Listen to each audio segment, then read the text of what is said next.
December 19, 1944. A room thick with cigarette smoke and the weight of impossible orders. 6 senior officers of the Third Army standing before maps that showed a nightmare unfolding across Belgium. German armor pouring through the Ardennes. Allied lines collapsing. Entire divisions surrounded in the winter fog. And somewhere in that chaos, the town of Bastogne slowly being encircled by enemy forces that should not have existed anymore. The war was supposed to be ending. Hitler was supposed to be finished. Instead, the Wehrmacht had just launched the largest offensive they would ever mount on the Western Front, and it was working. George Patton stood at the head of that room with his ivory-handled revolver strapped to his waist. Not for ceremony, not for photographs, but because in the next 15 minutes, he was about to threaten to kill men under his own command. Officers who had followed him across France. Men who had trusted his instincts through some of the bloodiest fighting the American army had seen. But now, as the reality of what Supreme Headquarters was asking them to do settled into the room, some of those officers began suggesting something that Patton considered worse than death itself. They began talking about pulling back, regrouping, reassessing the situation before committing to a move that could destroy the Third Army entirely. Patton's hand dropped to his pistol. The room went silent. Not the respectful silence of soldiers awaiting orders. The frozen silence of men who suddenly realized their commanding general was not bluffing about anything, ever. And what happened next would not just determine whether thousands of paratroopers surrounded at Bastogne would live or die. It would reveal something about leadership under impossible pressure that military academies would study for the next 80 years. Because Patton did not pull that pistol to intimidate. He pulled it because he had already made a promise to Eisenhower 24 hours earlier that every single person in that room knew was tactically insane. The German offensive had begun 4 days before with such violence and surprise that it shattered the American intelligence system's credibility in a single morning. Over 200,000 German troops supported by hundreds of tanks and assault guns had smashed into a thinly held sector of the American line that everyone assumed was quiet. A rest area. A place to rotate exhausted divisions out of combat, and let new units get their first taste of the front without too much danger. The Ardennes forest was considered impassable for armor. Too many trees. Too many narrow roads. Not enough room to maneuver the kind of mechanized force you would need to break through prepared defenses. Except the Germans were not trying to break through prepared defenses. They were trying to break through before the Americans even understood they were under attack. When the artillery barrage began in the pre-dawn darkness of December 16th, American soldiers thought it was their own guns firing a planned mission. When German infantry began appearing through the morning fog, frontline units assumed they were seeing a local counterattack, something to be handled at the battalion level. A few hours of fighting and then back to the routine of winter warfare. But by noon, entire regiments had ceased to exist as organized fighting forces. Command posts were being overrun. Radio networks were going silent, and officers trying to report what was happening could not make anyone believe them because what they were describing was impossible. The Germans did not have this many troops left. They did not have this much fuel. They did not have the operational capability to coordinate an offensive this large. Every intelligence estimate said so. Patton had been sitting in his headquarters in Nancy, France when the first scattered reports started coming through. He was planning an attack of his own. The Third Army was supposed to punch through the Siegfried Line and drive toward the Rhine River. Everything was ready. Ammunition stockpiled. Fuel distributed. Attack positions prepared. And then Eisenhower's headquarters started recalling units. Changing priorities. Redirecting reinforcements north toward Belgium instead of east toward Germany. Patton watched his carefully constructed offensive dissolve in real time as divisions he had been counting on were suddenly unavailable. His staff assumed he would be furious, that he would fight the decision, demand his attack be allowed to proceed. Instead, Patton looked at the map and saw something different. He saw opportunity, not the safe kind of opportunity that comes from exploiting an enemy mistake, the dangerous kind that comes from gambling everything on a single move that either wins the war or destroys your career. Because while everyone else at Supreme Headquarters was panicking about how to stop the German advance, Patton was calculating how to cut it off entirely. The German spearheads were driving west, creating a bulge in the American line. The deeper they pushed, the more exposed their flanks became, and the southern shoulder of that bulge was being held by elements of Patton's Third Army. If he could pivot his entire force 90 degrees north and attack into the flank of the German offensive, he could turn Hitler's last gamble into a catastrophic defeat. But only if he moved immediately, before the Germans consolidated, before the weather cleared and Allied air power could intervene, before anyone had time to think about how impossible the maneuver actually was. Eisenhower called a staff meeting at Verdun on December 19th. Every major commander in the theater was summoned. The mood in the room was grim. The situation briefing detailed a disaster still unfolding. German armor had reached within 4 miles of the Meuse River. If they crossed that river, they could drive all the way to Antwerp and cut off every Allied army north of the breakthrough. The Supreme Commander asked his generals how long it would take them to organize a counterattack. Most of them started talking about weeks.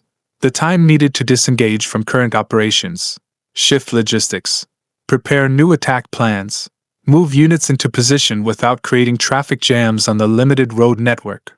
It was reasonable, professional, exactly the kind of cautious planning that loses wars. Patton said he could attack in 48 hours. The room actually laughed. Not because they thought he was joking, but because they thought he had lost his mind. You do not take an entire army that is facing east and turn it 90 degrees north and launch an attack in 48 hours.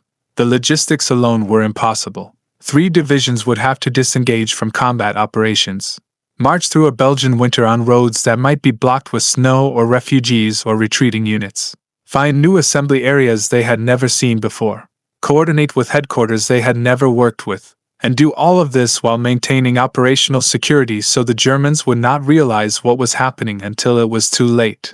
Professional staff officers would need 2 weeks minimum to plan something like that. Patton was proposing to do it in 2 days.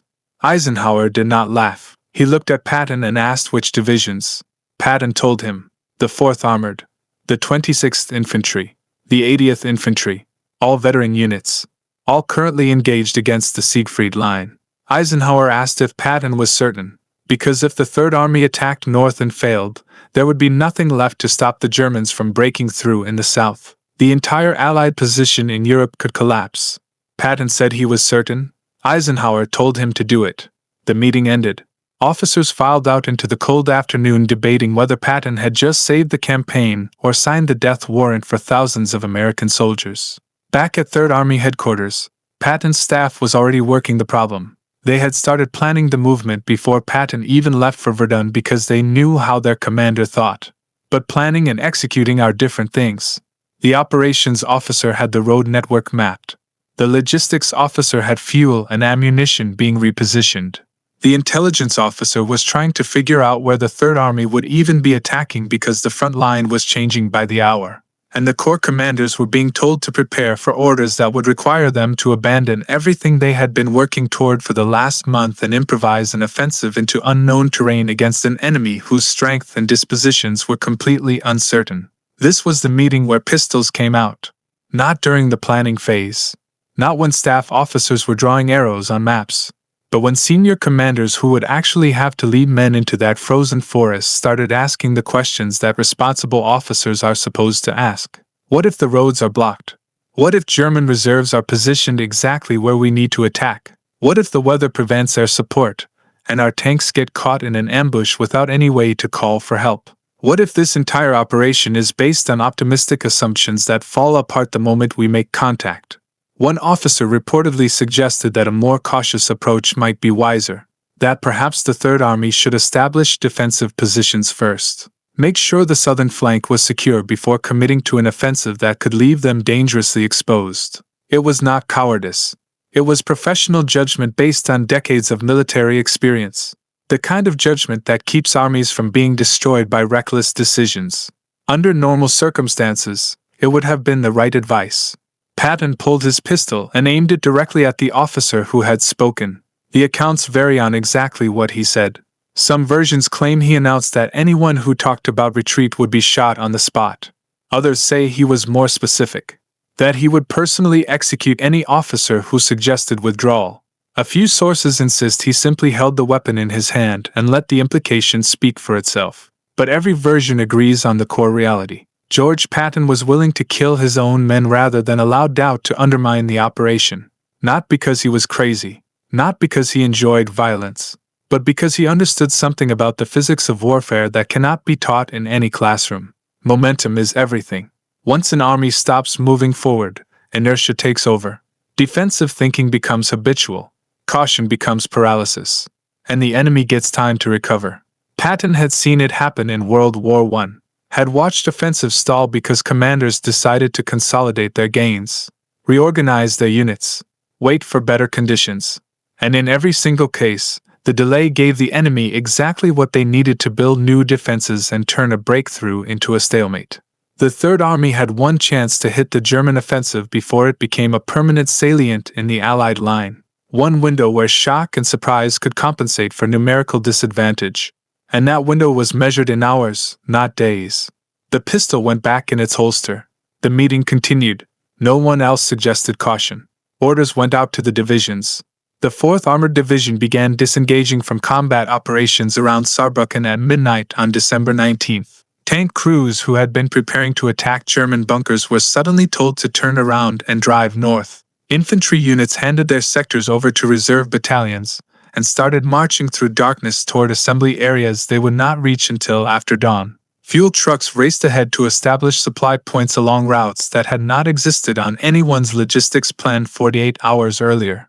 And through it all, the weather got worse.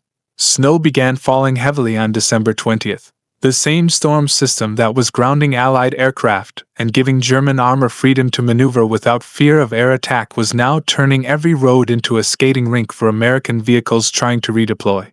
Tank drivers could not see more than a few yards ahead. Trucks skidded off narrow Belgian roads and had to be abandoned or winched back onto the pavement by following vehicles.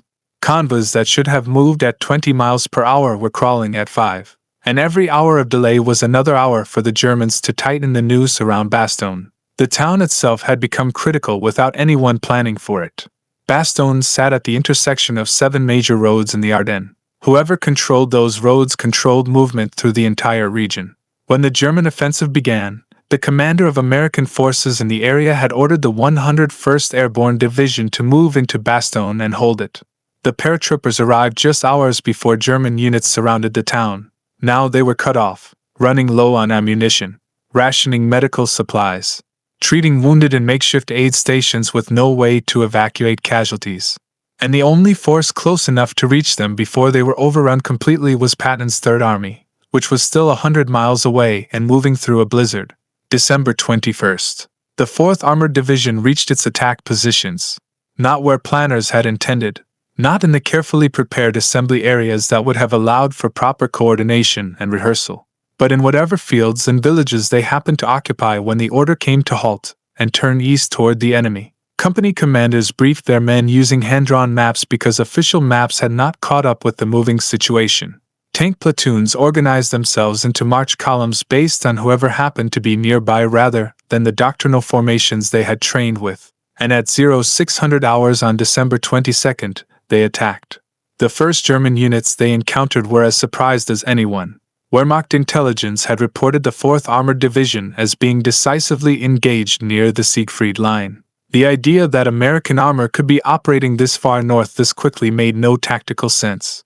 But there they were. American tanks emerging from the snow and morning darkness. Infantry fighting through frozen forests to clear villages that German rear area units had assumed were safe. Artillery concentrations landing on supply columns that had been moving openly along roads because no one expected enemy action in this sector. The German reaction was confusion first, then alarm, then desperate improvisation as commanders realized the southern shoulder of their offensive was suddenly under attack by a force that should not exist. Patton spent December 22nd visiting forward units, not sitting in headquarters monitoring radio reports.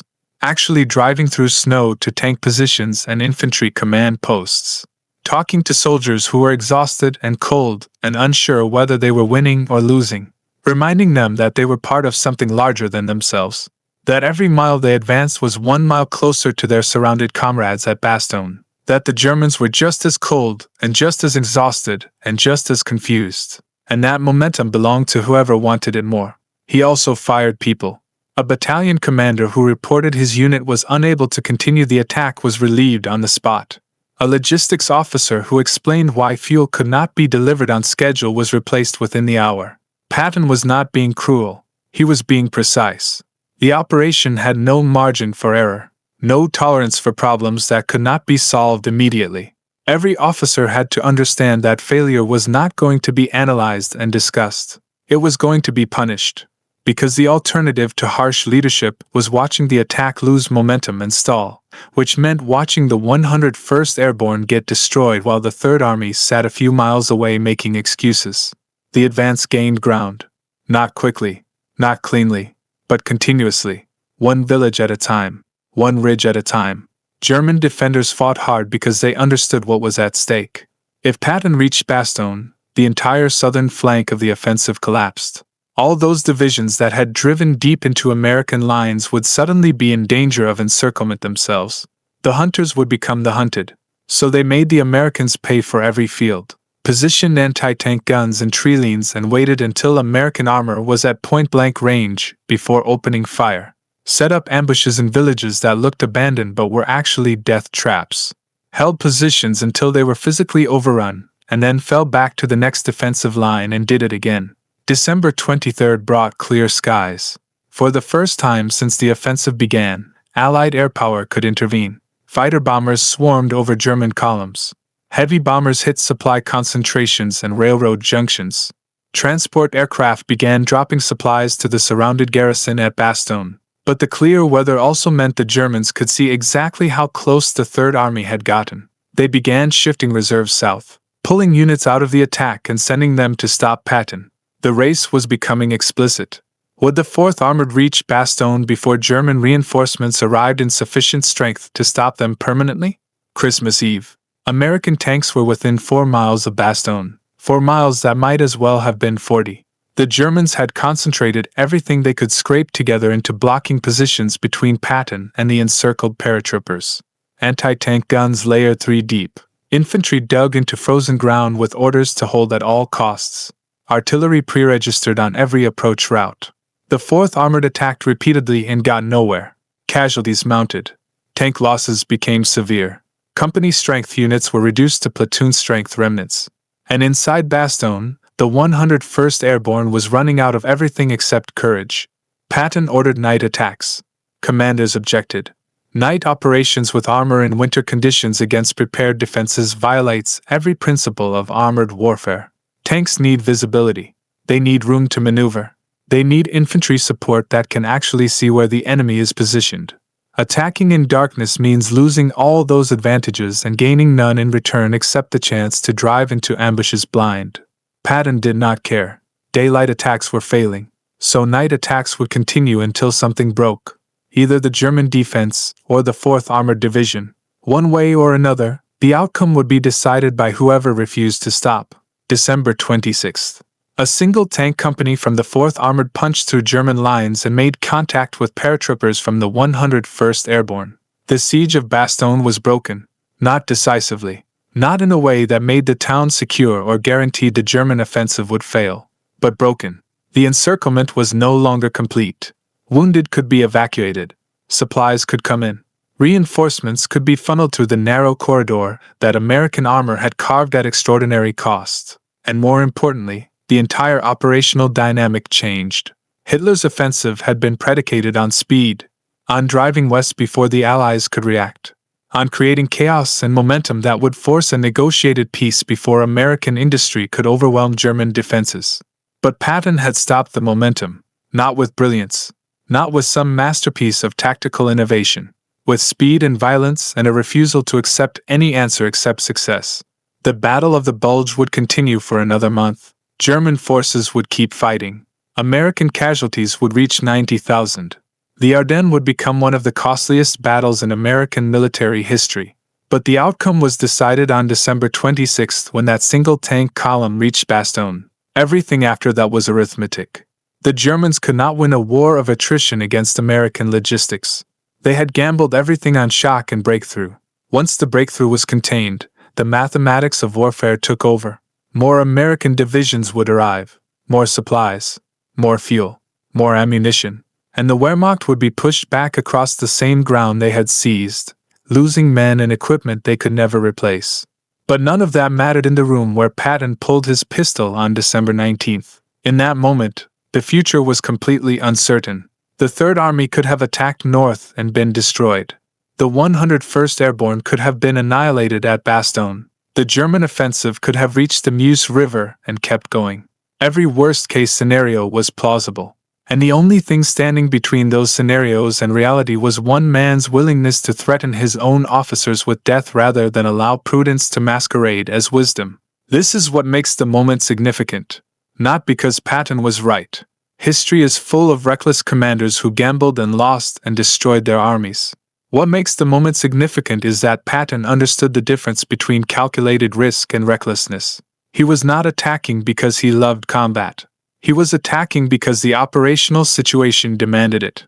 The German offensive was most vulnerable in the first 72 hours. After that, they would consolidate, establish supply lines, bring up reserves, turn their breakthrough into a defensive salient that could hold out for months.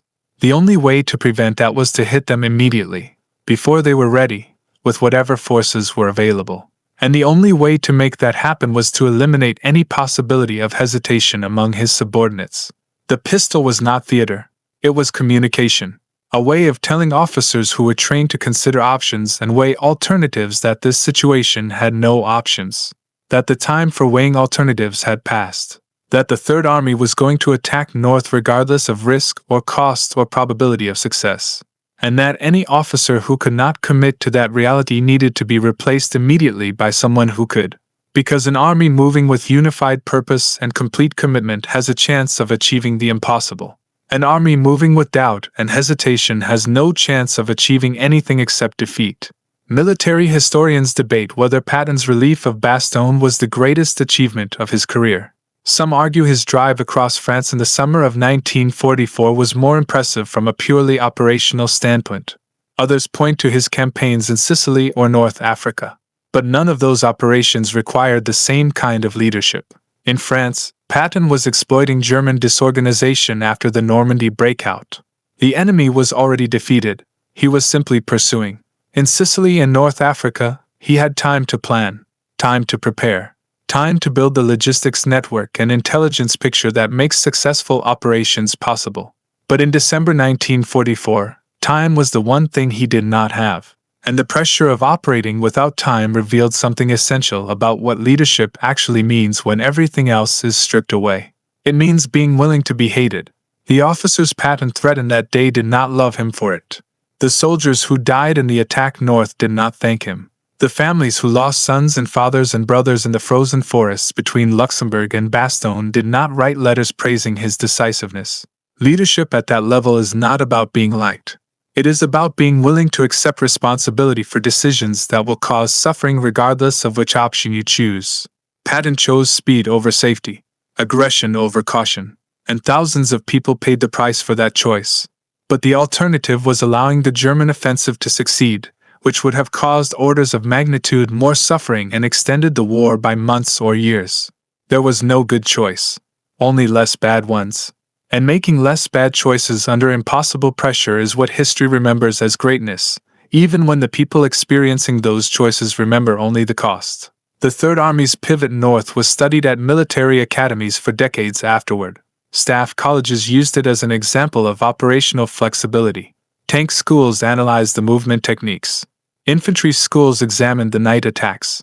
And every analysis concluded that the operation should not have worked. That by every reasonable standard of military planning, Patton had attempted something that exceeded the capabilities of his forces and the constraints of the situation. But it worked anyway. Not because Patton violated military principles. Because he understood which principles mattered more than others in that specific moment. Mobility mattered more than preparation. Speed mattered more than security. Violence mattered more than precision. And certainty of purpose mattered more than probability of success. This is why the story of a man pulling a pistol on his own officers remains relevant 80 years later. Not because it glorifies violence or celebrates reckless command, but because it illustrates a truth about decision-making under pressure that applies far beyond military operations. There are moments where the greatest risk is not taking action, where waiting for better information or more favorable conditions or higher probability of success is actually the choice that guarantees failure. And recognizing those moments requires a kind of judgment that cannot be taught through case studies or simulations.